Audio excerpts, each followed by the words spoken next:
Hello बच्चों, welcome to the probiology channel. I hope your NEET preparation is going well. आज हम एक छोटा सा टॉपिक डिस्कस कर रहे हैं, स्ट्रक्चर ऑफ एंटीबॉडी। अच्छे से जानेंगे, देखेंगे कि एंटीबॉडी का स्ट्रक्चर किस तरीके से होता है। तो स्टार्ट करेंगे। सबसे पहले हमें पता है कि जो हमारी एंटीबॉडी होती है वो वाई शेप की होती है। अब ये जो वाई शेप है, इसमें दिखता क्या है हमें, ये देखेंगे। सबसे पहले हम यहाँ पे बनाने जा रहे हैं दो हैवी चेन्स। हैवी का मतलब होता है आपका कि इसका मॉलिक्यूलर वेट बहुत ज़्यादा है।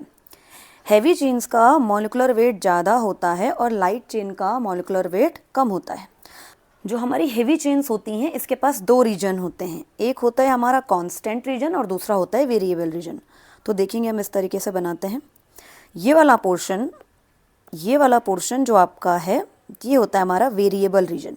वेरिएबल रीजन का मतलब है कि ऐसा रीजन जो चेंज हो सकता है।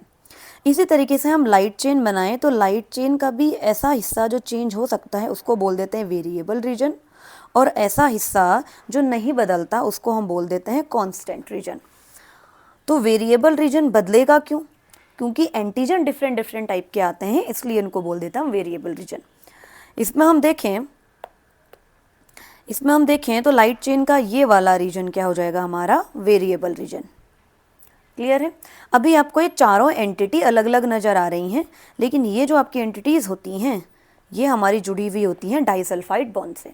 अभी हमें देखने को मिल रहा है कि आपकी ये चेन और ये चेन अलग अलग, काफ़ी दूर प्रेजेंट है। तो ये दो चेनों के बीच में डाइसल्फाइड बॉन्ड बन रहा है, इसलिए इसको बोल देते हैं इंटरचेन डाइसल्फाइड बॉन्ड। जबकि हम देखें कि एक डाइसल्फाइड बॉन्ड इस तरीके का भी बनता है, इनको हम बोल देते हैं इंट्राचेन डाइसल्फाइड बॉन्ड। क्लियर है? अब जो आपका अभी हमने समझा था वेरिएबल रीजन, ये वाला, ये इसका वेरिएबल रीजन होता है। वेरिएबल रीजन में हमारी साइट होती है एंटीजन बाइंडिंग साइट। ये एंटीजन बाइंडिंग साइट जो है इसको बोल देते हैं हम पैराटोप। इसका मतलब paratope present on antibody. Antibody में यहाँ पर एक रीजन प्रेजेंट होता है, इसको हम बोल देते हैं हिंज रीजन, जहाँ से ये दोनों चेनें जुड़ी हुई होती हैं। डाइसल्फाइड बॉन्ड जो होता है हमारा, वो लाइट चेन और हैवी चेन के बीच में भी प्रेजेंट होता है इस तरीके से। हमको पता है जो हमारी प्रोटीन होती हैं इसमें N terminus and C terminus present होते हैं। तो आपका एन टर्मिनस है वो आपके वेरिएबल रीजन वाले साइड प्रेजेंट होगा, और जो सी टर्मिनस है वो आपके कांस्टेंट रीजन के साइड प्रेजेंट होता है। क्लियर है इतनी बात? अब इस पे बाइंड होने कौन आता है? ये कोई माना एंटीजन है। इस तरीके से ये आपका एंटीजन है। तो एंटीजन पे आपकी साइट होती है एंटीबॉडी बाइंडिंग साइट।